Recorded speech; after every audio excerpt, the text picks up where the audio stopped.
समस्त को सुप्रभात। आज आम पत्र लिखन संपर्क में आलोचना करवा।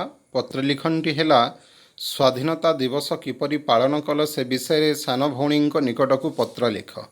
आम आगु एमती पत्र लिखन संपर्क में आलोचना कर सारी। आज आउ किछि पत्र लिखन विषय देखा।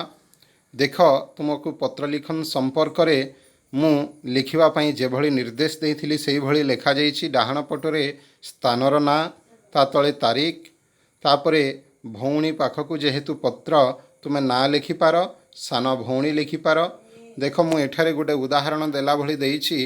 प्रिय रीना, मोर आंतरिक शुभेच्छा ग्रहण करिवु। बापा माँ को मोर प्रणाम जणाई देबु। भगवानंक कृपारु मु मामू घरे भलरे अछि। आशा करे तुम मध्य भगवानंक कृपारु कुशलरे थिबो। अनेक दिनरु बापा कि तू मते देखिबा पई आसिनाह। मु तुममानंक कथा बहुत मने पकाए। मामू घरे रही ऑनलाइन पाठ पढ़ा चली। कोरोना पाई केबे विद्यालय खोलिबो केजाणी। आमे किपरि स्वाधीनता दिवस पालन कलु से विषय जनाऊँगी। यही प्रकार धाड़ी गुड़िक तुमे लिखिपार। देख ए वर्ष आम विद्यालय रे खूब निराडंबर सहकारी स्वाधीनता दिवस पालन करागला। तू तो जानू कोविड-19 पाई कौन स्थान में 10 जनरू अधिक एकाठी हेबापाई मना करा जाइथिला। तेणु आमे घरे रही फेसबुक रे लाइव स्वाधीनता दिवस देखिबार सुजोग पाइलु। इत्यादि इत्यादि लिखिबाकू पड़िबो।